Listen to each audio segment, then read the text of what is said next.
Student, NCERT example 20 को हम सबसे पहले देखेंगे आज। देखिए क्वेश्चन क्या है। With the help of crystal field theory predict the number of unpaired electrons in efficiencies 4 negative and FeH2O6 2 positive complex.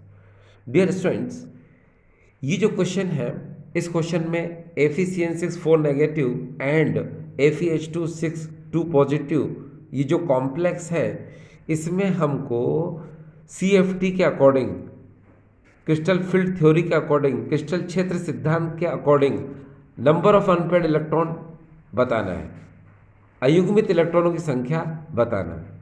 तो डियर स्टूडेंट देखिए, इन दोनों को जरा ध्यान से देखें आप। इस कॉम्प्लेक्स को देखें, आप इस कॉम्प्लेक्स को देखें। इसमें दोनों तरफ Fe सेम मेटल है, मगर लिगेंड जो है चेंज है। यहाँ पर Cn जो कि स्ट्रॉन्ग फील्ड लिगेंड है, यहाँ पर H2O जो कि वीक फील्ड लिगेंड है। ठीक है, आप जानते हैं कि स्ट्रॉन्ग फील्ड लिगेंड होने पर 3D के अनपेड इलेक्ट्रॉन पेयर्ड हो जाते हैं, और वीक फील्ड लिगेंड होने पर 3D के अनपेड इलेक्ट्रॉन पेयर्ड नहीं हो पाते हैं। ठीक है, हिंदी में सुने, अगर यहाँ पर स्ट्रॉन्ग लिगेंड है तो 3D के अयुग्मित इलेक्ट्रॉन युग्मित हो जाते हैं, और अगर दुर्बल लिगेंड है यानी कि वीक लिगेंड है, ठीक है, तो 3D के अनपेड इलेक्ट्रॉन पेयर्ड नहीं हो पाते हैं। एक बार फिर से सुनिए, अगर मान लो यहाँ पर स्ट्रॉन्ग लिगेंड है, ये वैसे है ही स्ट्रॉन्ग लिगेंड, ये स्ट्रॉन्ग लिगेंड है, तो 3D के अनपेड इलेक्ट्रॉन क्या हो जाएंगे, पेयर्ड हो जाएंगे। और अगर यहाँ पर वीक लिगेंड है, ये वीक लिगेंड है, तो क्या होगा, 3D के अनपेड इलेक्ट्रॉन पेयर्ड नहीं हो पाएंगे। ठीक है, हिंदी में सुने, प्रबल लिगेंड है तो 3D के अयुग्मित इलेक्ट्रॉन युग्मित हो जाएंगे, और अगर दुर्बल लिगेंड है तो 3D के अयुग्मित इलेक्ट्रॉन युग्मित नहीं हो पाएंगे। ठीक है, चलिए डियर स्टूडेंट्स, अब आगे चलते हैं। देखिए, आप बहुत अच्छे से जानते हैं कि जो स्पेक्ट्रोकेमिकल सीरीज होती है, उसमें H2O के बाद जो भी लिगेंड्स होते हैं उनको हम स्ट्रॉन्ग फील्ड लिगेंड कहते हैं, क्योंकि इनकी क्रिस्टल फील्ड स्प्लिटिंग एनर्जी जो होती है वो हाई होती है। और H2O के नीचे जो भी लिगेंड आते हैं, साथ में ये H2O भी, यानी कि H2O को मिलाकर इसके नीचे जितने भी लिगेंड होते हैं उनको हम वीक फील्ड लिगेंड बोलते हैं। उनकी CFSE वैल्यू लो होती है, क्रिस्टल फील्ड स्प्लिटिंग एनर्जी क्या होती है, उनकी लो होती है। ठीक है, अब हम एक काम करते हैं, इस क्वेश्चन को हम वापस से देखते हैं। हमको क्या करना है, CFT के अकॉर्डिंग इस कॉम्प्लेक्स में नंबर ऑफ अनपेड इलेक्ट्रॉन बताना है। तो आप बहुत अच्छे से जानते हैं कि इन दोनों के अंदर Fe मेटल, इसमें भी Fe है, इसमें भी Fe है। ठीक है, अगर आप इसका ऑक्सीडेशन नंबर निकालें, इसका Fe का, तो +2 आएगा। इसका Fe का ऑक्सीडेशन नंबर निकालेंगे तो भी +2 आएगा। तो हम एक काम करते हैं, कॉन्फ़िगरेशन से स्टार्ट करते हैं। ठीक है, चलिए देखो, यहाँ पर हमने Fe लिखा, एटॉमिक नंबर आपको पता है 26 होता है। ठीक है, according to noble gas rule अगर हम देखें तो यहाँ लिखेंगे ऑर्गन। ठीक है, स्पेस देकर पहले 4s2 में इलेक्ट्रॉन भरेंगे।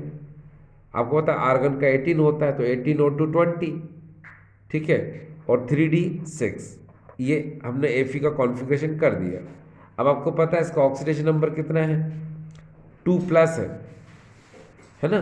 तो हम 2 इलेक्ट्रॉन लिबरेट करेंगे, लेकिन पहले हम हुड्स के अकॉर्डिंग कर लें, उसके बाद 2 इलेक्ट्रॉन लिबरेट कर देंगे। चलो, अब देखो 3D है और D में इलेक्ट्रॉन हमको 6 करना है, तो 6 को कैसे करते हैं, पहले सिंगल, ये देखिए 5 हो चुके हैं, बाद में पेयर्ड, ये हो गए 6।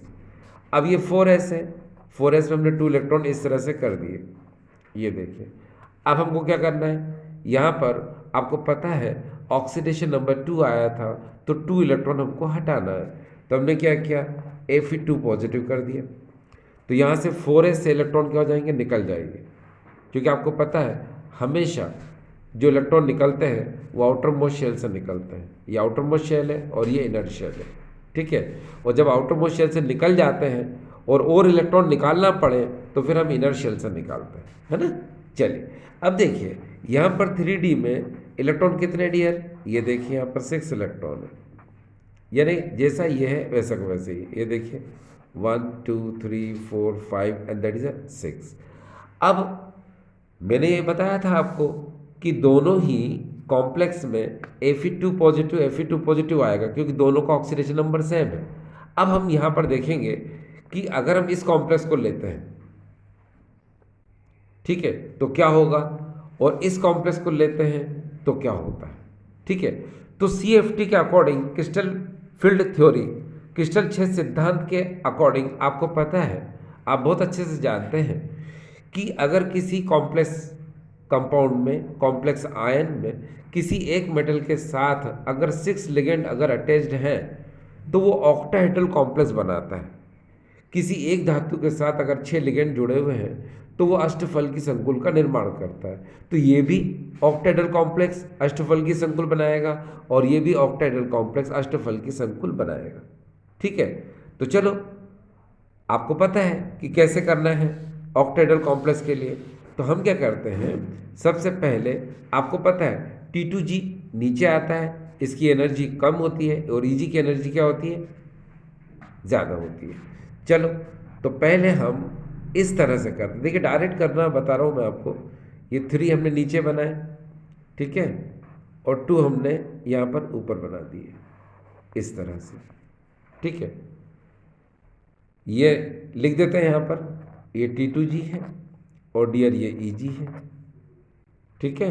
ऑक्टाहेड्रल कॉम्प्लेक्स की बात हो रही है, तो ये T2G Eg। इसी तरह से हम दूसरे कॉम्प्लेक्स की भी बात करेंगे तो उसके लिए भी सेम ऐसे स्ट्रक्चर बनेगा, यानी कि ऑर्बिटल सेम बनेंगे। ये देखिए T2G और यहाँ पर हम कर देते हैं Eg, ये देखिए इस तरह से, ये क्या हो जाएगा डियर, Eg। अब आप ध्यान दीजिएगा प्लीज़, आपको हम बोल रहे हैं कि हम यहाँ पर कौन सा कॉम्प्लेक्स ले रहे हैं, ये देखिए FeCN6 और यहाँ पर ये 4 नेगेटिव ले रहे हैं। आपको पता है इसमें Cn क्या है, स्ट्रॉन्ग फील्ड लिगेंड है। स्ट्रॉन्ग फील्ड लिगेंड होने की वजह से क्या होता है कि हम CFT के अकॉर्डिंग कॉन्फ़िगरेशन कैसे करते हैं, आपको पता है कि सबसे पहले T2G को हम पूरी तरह से पेयर्ड करते हैं, बाद में फिर हम Eg को पेयर्ड करते हैं, ठीक है। यानी कि पहले हम T2G में सिंगल सिंगल इलेक्ट्रॉन भरेंगे, फिर बचे हुए इलेक्ट्रॉनों को फिर हम इसे पेयरिंग करेंगे, फिर उसके बाद हम Eg में सिंगल सिंगल, फिर बाद में पेयरिंग करेंगे, है ना।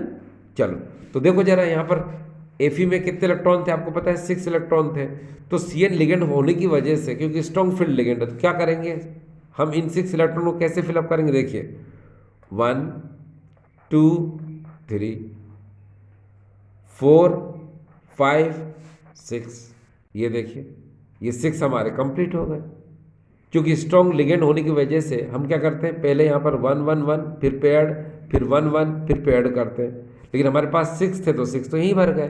तब हम देख रहे हैं कि यहाँ पर नंबर ऑफ अनपेयर्ड इलेक्ट्रॉन 0 है, यानी अयुग्मित इलेक्ट्रॉन की संख्या यहाँ पर क्या है, 0 है।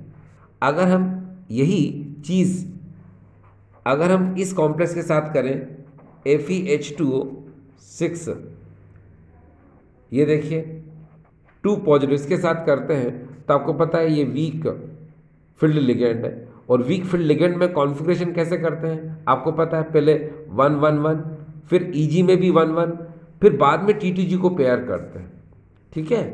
तो चलो 6 इलेक्ट्रॉन करना देखिए कैसे, 1 1 1 ये 3 हो चुके हैं, 1 1 ये 5 हो गए, 1 2 3 4 5। अब नीचे से यानी T2G में क्या करते हैं, पेयर्ड करते हैं, ये कर दिया।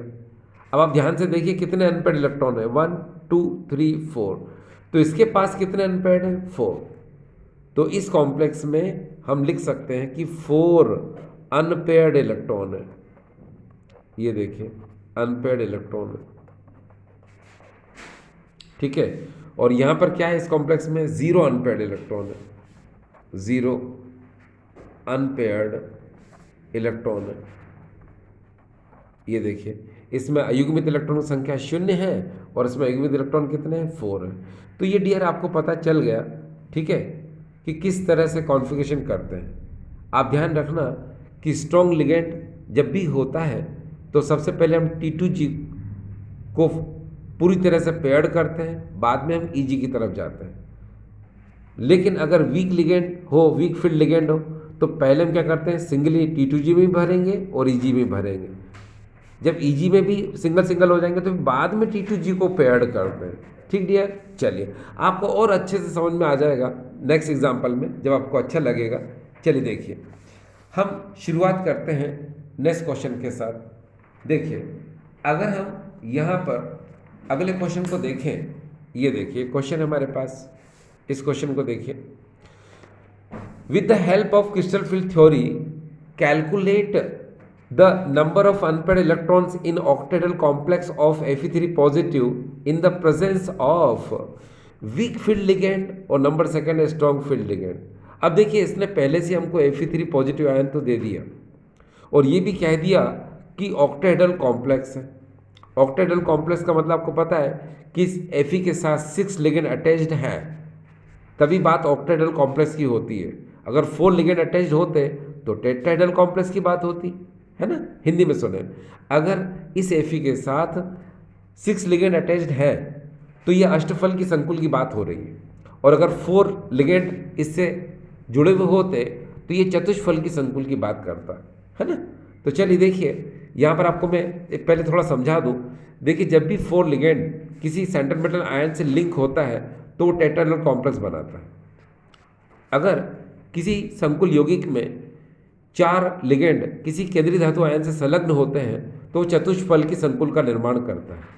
और इसी तरह अगर मान लो किसी धातु से 6 लिगेंड संलग्न होते हैं तो वो अष्टफल की संकुल यानी कि ऑक्टेहेड्रल कॉम्प्लेक्स का फॉर्मेशन करता है।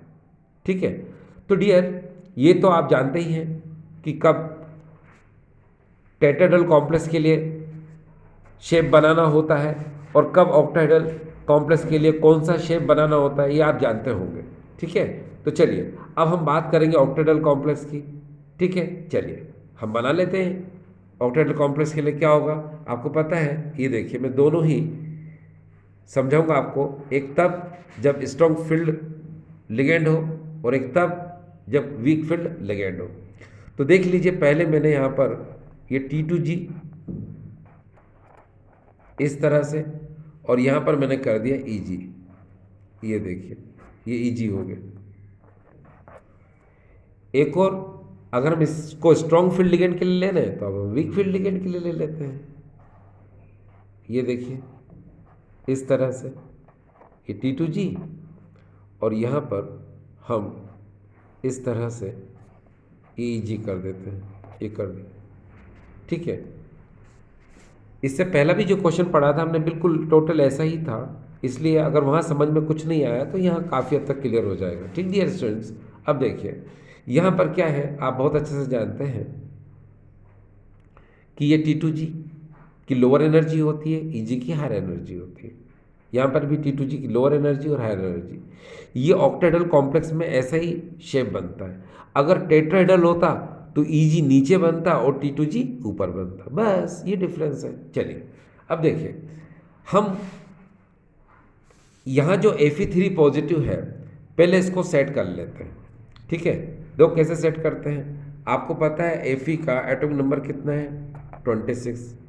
अब इस 26 को हम नोबल गैस रूल से कैसे करेंगे, ये देखिए ऑर्गन 18, थोड़ा सा स्पेस दे दीजिए, 4s2 18 और 2 20 और 3d 6, ये हो गया। अब इसी को हम हुंड्स रूल से कैसे लिखेंगे, आप जरा देखिए हुंड्स रूल से कैसे लिख सकते हैं इसको। 3d है और d में हम इलेक्ट्रॉन लिखेंगे 6। ये देखिए 1 2 3 4 5 and that is a pair 6, और 4s में हम लिख देते हैं यहाँ पर 2। ये देखिए हमने 4, ये 4s है, इसमें 2 इलेक्ट्रॉन लिख दिए।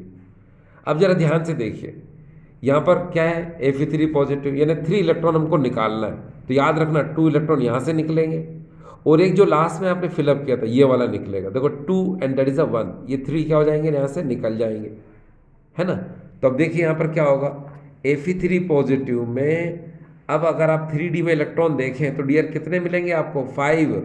ये देखिए 1 2 3 4 5, ये इसके 3D में कितने इलेक्ट्रॉन हो गए? 5, क्योंकि भाई 2 और ये 1 3 निकल चुका है तो बस 5 बचा, ये 5। और 4s में अगर आप ध्यान से देखें तो कुछ भी नहीं बचा, खाली बचा। तो यहाँ पर इन 5 इलेक्ट्रॉनों को हमको भरना है।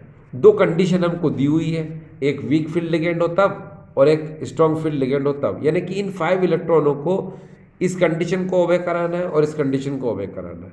चलो तो पहले लेते हैं स्ट्रॉन्ग फील्ड लिगेंड, तो यहाँ लिख देते हैं यहाँ पर फॉर स्ट्रॉन्ग फील्ड लिगेंड, ये देखिए लिख दिया मैंने, यानी कि स्ट्रॉन्ग फील्ड लिगेंड हो तब, तो आपको पता है कि 5 इलेक्ट्रॉन है तो अपन क्या करेंगे? देखिए 1 1 1 फिर 1 1, ये 5 हो गए, क्योंकि आपको मैंने बताया था स्ट्रॉन्ग लिगेंड होता तो क्या, जब तक कि T2G में पूरी तरह से इलेक्ट्रॉन नहीं भर जाते तब तक हम ऊपर नहीं जाएंगे। तो यहाँ अगर आप ध्यान से देखें तो 1 अनपेयर्ड नजर आ रहा है। कितना अनपेयर्ड आ रहा है? 1 अनपेयर्ड इलेक्ट्रॉन नजर आ रहा है। अब अगर मान लो हम वीक फील्ड लिगेंड की बात करते हैं, देखो मान लो यहाँ पर फॉर वीक फील्ड लिगेंड, अब अगर ये वीक फील्ड लिगेंड है और इलेक्ट्रॉन तो आपको पता है 5 भरना है हमको, 5 हमने इधर भी भरे थे, स्ट्रॉन्ग फील्ड लिगेंड है तब, और अब वीक फील्ड लिगेंड है तब भी 5 भरना है। तो कैसे करेंगे? आपको पता है, देखिए 1 1 1 फिर अगेन 1 एंड 1, ऐसे। क्योंकि वीक फील्ड लिगेंड में पहले हम सिंगल सिंगल T2G में भरेंगे, फिर EG में भी सिंगल सिंगल भरेंगे, और फिर अगर और इलेक्ट्रॉन होते तो हम T2G को पेयर्ड करते, फिर बाद में EG को पेयर्ड करते। मगर स्ट्रॉन्ग फील्ड लिगेंड में क्या होता है कि जब तक T2G को पूरी तरह से पेयर्ड नहीं करेंगे तब तक हम EG में इलेक्ट्रॉन नहीं भरेंगे, बस। अब देखिए इसमें कितने अनपेयर्ड इलेक्ट्रॉन है? 1 2 3 4 5, इसमें कितना है? 1, तो ये डिफरेंस है, ठीक है। अब आपको आइडिया लग गया कि स्ट्रॉन्ग फील्ड लिगेंड है तो इसके पास एक अनपेयर्ड इलेक्ट्रॉन होगा, और अगर वीक फील्ड लिगेंड है तो इसके पास 5 अनपेयर्ड इलेक्ट्रॉन होंगे, ठीक है। Clear dear students? चलिए अब हम क्या करते हैं, अब हम नेक्स्ट क्वेश्चन ले रहे हैं जिससे आपको इसी को ध्यान में रख करके हमने नेक्स्ट क्वेश्चन लेने की कोशिश की है। देखिए यहाँ पर ये आपके सामने अगला क्वेश्चन है NCERT एक्सरसाइज का 9.29। डियर स्टूडेंट्स ये क्वेश्चन देखिए, ये क्वेश्चन बहुत ज़्यादा इंपॉर्टेंट है। क्यों? क्योंकि सबसे ज़्यादा क्वेश्चन इसी टाइप से NCERT यानी कि CBSE एग्जाम में पूछा जाता है। देखिए इस क्वेश्चन में है क्या, amongst the following ions which one has the highest magnetic moment value। फिर से देखो, amongst the following ions which one has the highest magnetic moment value, यानी 3 ये क्वेश्चन आपको दिए गए हैं। इसमें आपसे बोला जा रहा है कि सबसे ज़्यादा हाईएस्ट मैग्नेटिक मूवमेंट किसका है, यानी सबसे ज़्यादा चुंबकीय आघूर्ण किसका है। डियर स्टूडेंट्स आप बहुत अच्छे से जानते हैं जो मैग्नेटिक मूवमेंट होता है, चुंबकीय आघूर्ण होता है, उसको हम इस फार्मूले से बताते हैं। ये देखिए फार्मूला आपके लिए, ये mu equal to under root, यह हो जाएगा n+2, और ये है मैग्नेटिक मूवमेंट, ठीक है। इसकी यूनिट होती है बोर मैग्नेटॉन। ये है फार्मूला डियर, मैग्नेटिक मूवमेंट बताने का, ना चुंबकीय आघूर्ण बताने का। अब आपको बता दूं मैं यहाँ क्या क्या है। आपको म्यू के बारे में पता होगा, म्यू को हम लोग बोलते हैं मैग्नेटिक मूवमेंट। ये देखिए ये मैग्नेटिक मूवमेंट, ये मैग्नेटिक मूवमेंट है जिसको हिंदी में कहते हैं चुंबकीय आघूर्ण। ये देखिए ये है चुंबकीय आघूर्ण, और यहाँ पर ये जो n है, इस n को हम लोग बोलते हैं number of unpaired electron, number of unpaired electron. n का मतलब होता है अयुग्मित इलेक्ट्रॉनों की संख्या, यानी कि नंबर ऑफ अनपेयर्ड इलेक्ट्रॉन, बस। तो यहाँ से एक बात आपको क्लियर हो रही है कि जितना ज़्यादा नंबर ऑफ अनपेयर्ड इलेक्ट्रॉन होगा उसका मैग्नेटिक मूवमेंट की वैल्यू क्या होगी? ज़्यादा होगी, बस। यही तो क्वेश्चन में बोला है, देखो ना, among the following ions which one has the highest magnetic movement value, ठीक है। इन तीनों में से आपको बताना है, ठीक है। अगर ये तीनों क्वेश्चन आपको दिए हुए हैं, तो तीनों क्वेश्चन में ध्यान से देखिए आप, इसमें भी H2 है, इसमें भी H2 है, इसमें भी H2 है। ये और H2 क्या होता है, वीक फील्ड लिगेंड होता है, यानी कि इसकी वजह से इलेक्ट्रॉन क्या होंगे, पेयर्ड नहीं होंगे। ठीक है, तो सिंपल, बहुत सिंपल तरीके से आप कर सकते हैं कि यहाँ Cr का ऑक्सीडेशन नंबर कितना आ रहा है डियर, 3 पॉजिटिव, ये देखिए। यहाँ पर Fe का कितना आएगा, 2 पॉजिटिव। यहाँ पर Zn का कितना आएगा, 2 पॉजिटिव। ये क्वेश्चन कितना इजी हो रहा है आपके लिए, है ना। बस कॉन्फ़िगरेशन करना है आपको। चलो मैं इस क्वेश्चन को सॉल्व करके आपको बता देता हूँ। देखो यहाँ पर Zn 2 पॉजिटिव है, यहाँ पर Fe 2 पॉजिटिव और Cr क्या है डियर, 3 पॉजिटिव। तो चलो यहाँ से शुरुआत करते हैं। अब आपको पता है कि Cr का एटॉमिक नंबर कितना होता है डियर, ये 24 होता है। ठीक है, तो इस 24 को हम कैसे लिख सकते हैं अकॉर्डिंग नोबल गैस रूल। ये देखिए ऑर्गन 18, यहाँ पर हो जाएगा 4s2 और यहाँ पर ये 3d4, ये हो गया। ठीक है, ये हमने इस तरह से कर दिया इसको। ठीक, अब आप इसको हुड्स रूल के अकॉर्डिंग कैसे कर सकते हैं, ये देखिए 3D में अगर आप इलेक्ट्रॉन देखें यहाँ पर, तो देखिए 1 2 3 एंड दैट इज अ 4। ठीक है, और 4s में इलेक्ट्रॉन अगर आप देखें तो कितने हैं, यहाँ पर 2 है। तो ये किसका है कॉन्फ़िगरेशन, ये Cr का है। और मैंने आपको बताया Cr क्या करना है, अपन को 3 प्लस करना है। तो 3 प्लस अगर हम करेंगे तो 3 इलेक्ट्रॉन इसमें से क्या हो जाएंगे, निकल जाएंगे। तो 2 तो 4s से निकलेगा, याद रखना, और एक यहाँ से निकलेगा, यानी कि 2 ये और एक यहाँ से निकलेगा। तो अब 3D में कितने अनपेयर्ड बचेंगे, देखिए डियर, अब 3D में 3 अनपेयर्ड बचेंगे। ये देखिए 1 2 एंड 3, क्योंकि 4s से 2 इलेक्ट्रॉन निकल गए थे ये, और एक यहाँ से निकला था। तो 3D में अब कितने बचे, 3।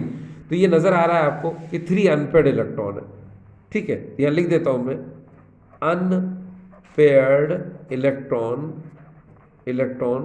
इसमें हमको नज़र आ रहे हैं कितने डियर, 3। याद रखिएगा कितने, 3। इसी तरह से अगर हम यहाँ Fe की बात करते हैं तो Fe पर 2 पॉजिटिव चार्ज आ रहा है। ठीक है, तो चलो पहले Fe को देख लीजिए। यहाँ पर Fe ये 26 है, इसको हम लिख सकते हैं ऑर्गन 18, स्पेस दे दीजिए 4s2 और 3d6। ठीक है, फिर according to hoods rule 3D में इलेक्ट्रॉन आपको पता है कितने, 6 है यहाँ पर, 1 2 3 4 5 एंड दैट इज 6। और 4s में यहाँ कितने है डियर, ये 2 है ना। अब ये तो Fe का है, लेकिन अपन को करना किसका है, ये देखिए Fe 2 पॉजिटिव का करना है। तो बस अब 2 इलेक्ट्रॉन निकाल दो इसमें से। तो कहाँ से निकालोगे डियर, अरे भाई ये निकलेंगे, इसको निकाल दो। तो चलो इसको निकाल देते हैं, इसको निकाल देंगे तो अब 3D में कितने बचेंगे, देखिए ये ऐसा कैसे कॉन्फ्यूजन, नीचे लिख दो और क्या। ये देखो 1 2 3 4 5 एंड दैट इज 6, ये देखिए। तो यहाँ पर कितने अनपेयर्ड है डियर, ये देखिए 4 अनपेयर्ड है।